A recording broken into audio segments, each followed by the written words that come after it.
자, 우리나라 국토에 대해서 규제하려고 제정한 법이죠. 자, 우리나라 국토에 대해서 토지 소유자들, 기타 토지 이용자들이 마음대로 이용을 하지 못하게 규제를 합니다. 그럼 국토의 계획 및 이용에 관한 법률에서는 일단 처음에 첫 번째 시험 주제가 용어입니다. 용어.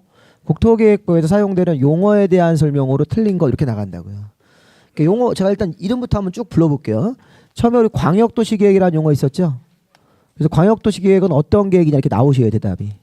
그 다음에 또 도시계획이라는 용어가 있고 이 도시계획이 둘로 갈라지는 거죠. 갈라지죠 이렇게. 얘가 도시기본계획하고 도시관리계획이라는 게 있는 겁니다. 이렇게. 일반인들의 권리를 침해하는 계획이 도시관리계획이죠. 이게 제일 중요한 겁니다. 그래서 이 도시관리계획이 토지 위에 결정되면 그거로 인해서 이제 토지 소유자들이 이제 다양한 형태의 규제를 받습니다. 그래서 우리가 이제 처음에 이렇게 그 네 가지 형태의 계획을 꼭 기본 용어로 정리를 좀 해놓으셔야 됩니다. 자, 그 다음에는 이제 이 계획 중에서 이 도시관리계획 중에서 여기 밑에 보시면 도시관리계획이 5가지 내용이 있죠. 그 중에서 요 5번도 계획이죠. 5번 도시관리계획이 결정되면 그게 뭐가 되는 거예요? 지구단위 계획 결정되는 거죠. 그러니까 이거 따로 우리가 보셔야 된다고 이렇게. 이렇게.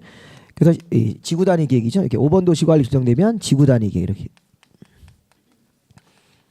그래서 여기 보면 그 이 용어에서 이런 것들을 처음에 막 얘기를 물어보는 거예요. 도시기본계획은 무슨 계획이냐?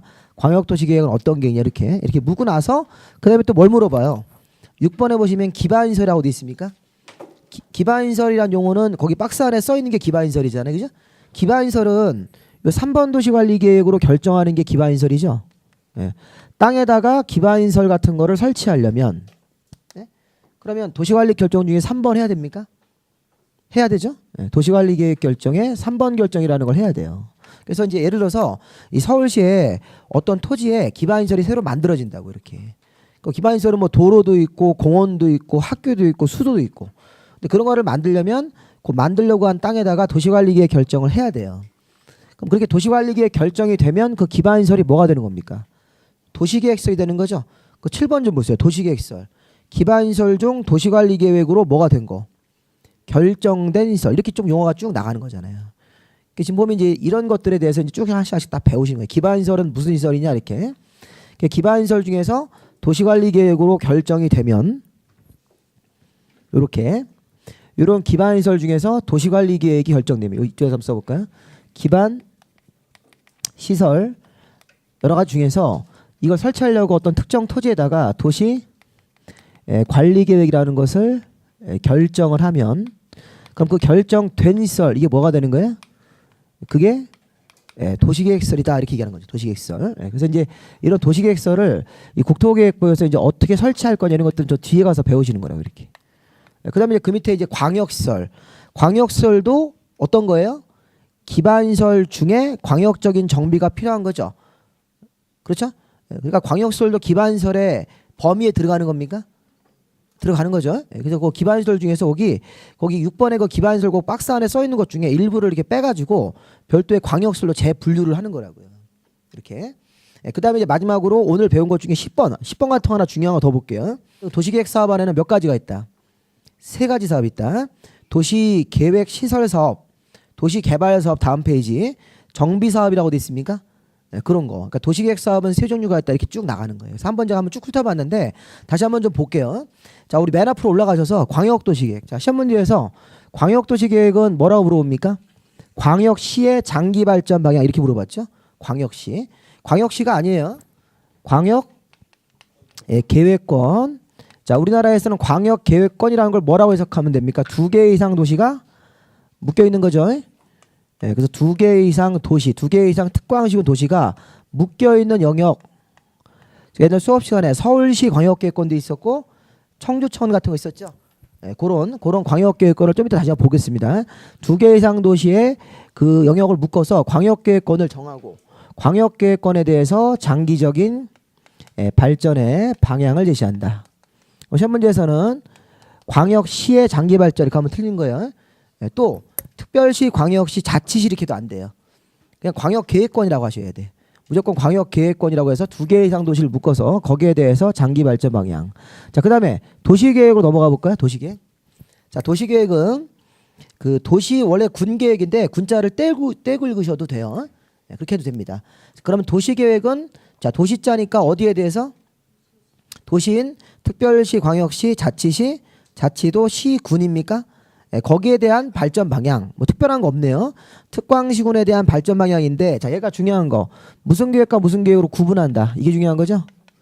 네, 구분 도시 기본 계획과 도시 관리 계획으로 구분 이렇게 이제 그것만 기본적으로 확인을 좀 하시면 될 것 같아요. 그래서 도시 계획은 특광시군에 대한 발전 방향, 도시 기본과 도시 관리 계획을 구분한다. 그럼 3번은요. 도시 기본 계획은 뭐예요? 도시 기본 계획. 도시 기본 계획도 도시자로 시작하네 여기. 도시 관리 계획도 도시. 도시면 항상 어디다?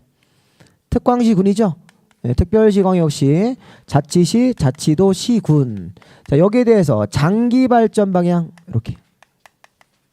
자 도시 기본 계획은 특광시군 각자 도시에 대해서 장기 발전 방향.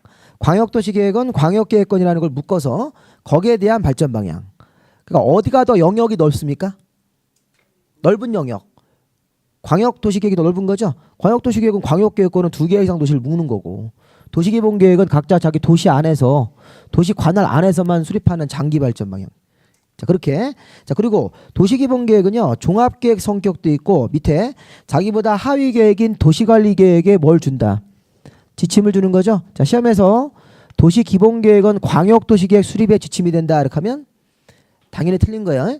그래서 도시기본계획은 자기보다 하위 계획인 도시관리계획 수립에 지침이 된다. 자 문제는 이제 4번부터죠.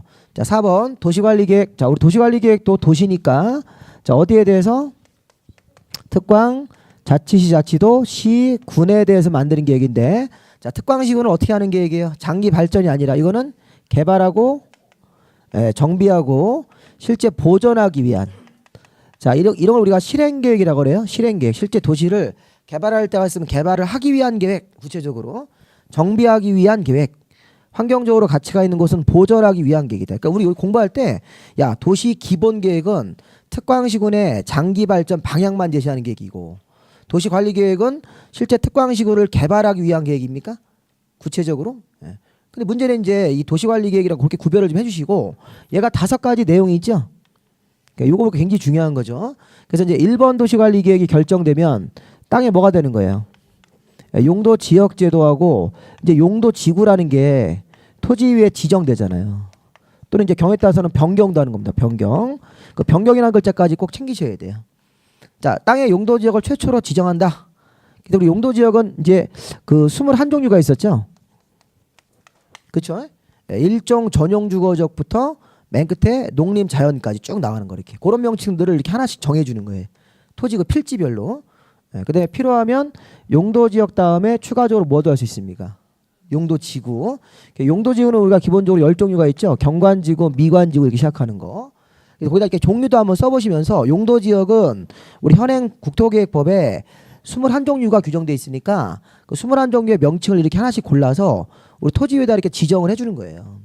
마치 우리 공시법 시간에 지목을 정해 주시지. 공법에서는 용도 지역부터 제일 먼저 하는 겁니다. 공법상 규제를 하기 위해서. 그래서 그 우리 용도 지역 이름은 1, 2종 전용 주거, 1, 2, 3종 일반 주거, 준주거 지역까지. 여기까지가 주거 지역이죠. 도시 지역 안에서. 자, 상업 지역은 중1 근유입니까? 그렇게 외우는 거죠. 중학교 1학년이 되면 근육이 생긴다 이렇게 외우는 거고. 자, 거기 중학교 1학년 아버지가 전일준, 그죠? 전일준 씨가 전일준 중공업지역까지 보호생자라는 그 한약을 헤매긴다 이렇게 보호생자. 그다음에 관리지역은 보호생계. 그 옆에가 농림지역하고 자연환경보전지역 있죠? 이렇게 21종의 명칭이 있는 거니까 이제 보시면 되겠습니다. 자, 그러면 2번 도시관리 결정은 뭐예요? 용도구역. 자, 우리 용도구역은 4종류 있어요? 그렇죠? 이건 뭐 다 아시겠죠? 개발제한구역, 도시자연보호구역, 시가와 수산자원 이렇게 이런 거. 자, 이런 것들을 지정하거나 변경하는 것은 도시관리계획의 결정으로 해야 되는 것이다.